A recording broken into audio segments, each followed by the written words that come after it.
চর্চা অব্যাহত থাকে। বাঙালির সাংস্কৃতিক পরিমণ্ডলে কিংবদন্তি তুল্য ও বিস্ময় জাগানিয়া ব্যক্তিত্ব ছিলেন সন্জীদা খাতুন, যার জীবন কেটেছে বাঙালির আত্মপরিচয়ের সন্ধানে।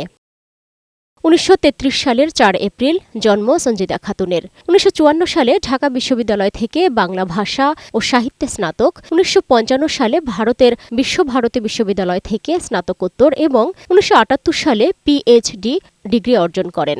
ঢাকা বিশ্ববিদ্যালয়ের বাংলা বিভাগে দীর্ঘকাল অধ্যাপনা করেছেন তিনি। শৈশব থেকেই সঙ্গীত, আবৃত্তি ও সাংগঠনিক কাজে যুক্ত ছিলেন সন্জীদা খাতুন। বাঙালি মুসলিম সমাজের রবীন্দ্রসঙ্গীত শিল্পীদের প্রথম প্রজন্মের একজন তিনি। তবে তিনি কেবল সেই ভূমিকায় আবদ্ধ থাকেননি, নিজেকে ছড়িয়ে দিয়েছিলেন। সাহিত্য ও সঙ্গীত ছিল সন্জীদা খাতুনের মূল দুই সঞ্জীবনী। তার কাজে প্রেরণার প্রধান উৎস ছিল রবীন্দ্রনাথ। সন্জীদা খাতুনের কর্মজীবন ও সাংস্কৃতিক আন্দোলনে অবদান বাঙালি জাতির জন্য এক অনন্য প্রেরণা হয়ে থাকবে। তার প্রয়াণে বাংলাদেশের সংস্কৃতি অঙ্গন এক অভিভাবককে হারালো। সালমা জাহান মুক্তা, বৈশাখী সংবাদ, ঢাকা।